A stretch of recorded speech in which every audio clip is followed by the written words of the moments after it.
ଜଳବାୟୁ ପରିବର୍ତ୍ତନ ଓ ବିଶ୍ୱ ତାପନ ଯୋଗୁଁ ଭାରତରେ ଦକ୍ଷିଣ ପଶ୍ଚିମ ମୌସୁମୀ ବାୟୁ ଅନିୟନ୍ତ୍ରିତ ହୋଇଯାଇଛି, ଯାହାଫଳରେ 45%ରୁ ଅଧିକ ଜିଲ୍ଲା ବନ୍ୟା ପ୍ରଭାବିତ କିମ୍ବା ମରୁଡ଼ି ପ୍ରବଣ ଭାବେ ବଦଳୁଛି। ଅର୍ଥାତ୍ ପୂର୍ବରୁ ଯେଉଁ ଅଞ୍ଚଳ ବନ୍ୟା ପ୍ରଭାବିତ ଥିଲା, ବର୍ତ୍ତମାନ ସେଠାରେ ମରୁଡ଼ି ଦେଖାଦେଉଥିବା ବେଳେ ମରୁଡ଼ି ପ୍ରବଣ ଅଞ୍ଚଳ ଏବେ ବନ୍ୟାରେ ଉବୁଟୁବୁ ହେଉଛି।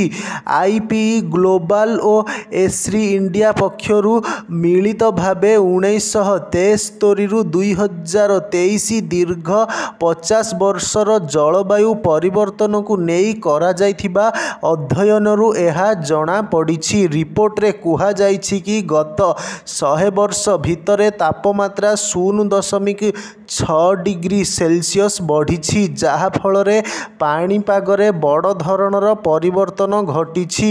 କେରଳର ୱାଇନାଡରେ ପ୍ରବଳ ତଥା ଅନିୟନ୍ତ୍ରିତ ବର୍ଷା ଯୋଗୁଁ ଘଟିଥିବା ଭୂସ୍ଖଳନ ଏବଂ ଗୁଜରାଟ ଓ ମହାରାଷ୍ଟ୍ର ସମେତ ବିଭିନ୍ନ ରାଜ୍ୟରେ ହଠାତ୍ ଆସିଥିବା ବନ୍ୟା ପରିସ୍ଥିତିରୁ ଜଳବାୟୁର ପରିବର୍ତ୍ତନ କିଭଳି ଭୟଙ୍କର ରୂପ ନେଉଛି ତାହା ଦେଖିବାକୁ ମିଳିଛି।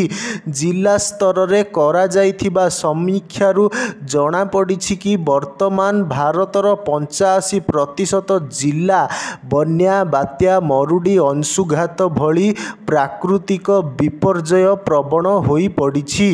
ଏସବୁ ଜିଲ୍ଲା ମଧ୍ୟରୁ ଅଧିକାଂଶ ଜିଲ୍ଲା ପୂର୍ବରୁ ମରୁଡ଼ି ପ୍ରବଣ ଭାବେ ବିବେଚନା କରାଯାଉଥିଲା, କିନ୍ତୁ ବର୍ତ୍ତମାନ ସେଠାରେ ବନ୍ୟା ସୃଷ୍ଟି ହେଉଛି।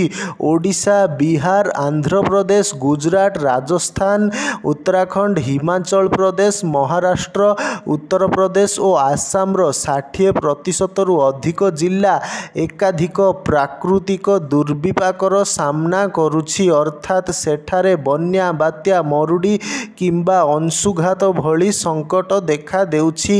ଶ୍ରୀକାକୁଲମ, କଟକ, ଗୁଣ୍ଟୁର, ମେହବୁବନଗର, କୁର୍ନୁଲ, ନାଲଗୋଣ୍ଡା ଓ ପଶ୍ଚିମ ଚମ୍ପାରଣ ଭଳି ଅନେକ ଜିଲ୍ଲା ଉଭୟ ବନ୍ୟା ଓ ମରୁଡ଼ି ପ୍ରବଣ ହୋଇପଡ଼ିଛି। ଆନ୍ଧ୍ରପ୍ରଦେଶ, ତାମିଲନାଡୁ ଓ କର୍ଣ୍ଣାଟକ ଭଳି ରାଜ୍ୟ ଏବେ ଅଧିକ ମରୁଡ଼ି ପ୍ରବଣ ହୋଇଯାଇଛି। ରାଜକୋଟ, ସୁରେନ୍ଦ୍ରନଗର, ଆଜମେର, ଯୋଧପୁର ଓ ଔରଙ୍ଗାବାଦ ଭଳି ଜିଲ୍ଲା ଉଭୟ ବନ୍ୟା ଓ ମରୁଡ଼ି ପ୍ରବଣ ହୋଇଛି। ରିପୋର୍ଟରେ ଆହୁରି କୁହାଯାଇଛି କି ବ୍ୟାପକ ଭାବେ ନିର୍ମାଣ କାର୍ଯ୍ୟ, ଆବାସିକ ଅଞ୍ଚଳ ପାଇଁ ଜମିର କିସମ ପରିବର୍ତ୍ତନ, ବହୁ ପରିମାଣର ଜଙ୍ଗଲ ନଷ୍ଟ, ହେନ୍ତାଳ ବନ ଅଞ୍ଚଳ ଜବରଦଖଲ ଏବଂ ଆର୍ଦ୍ରଭୂମିକୁ ନଷ୍ଟ କରାଯିବା ଯୋଗୁଁ ଅନେକ ଅଞ୍ଚଳ ଏବେ ବନ୍ୟା ଓ ମରୁଡ଼ି ପ୍ରବଣ ହୋଇପଡ଼ିଛି।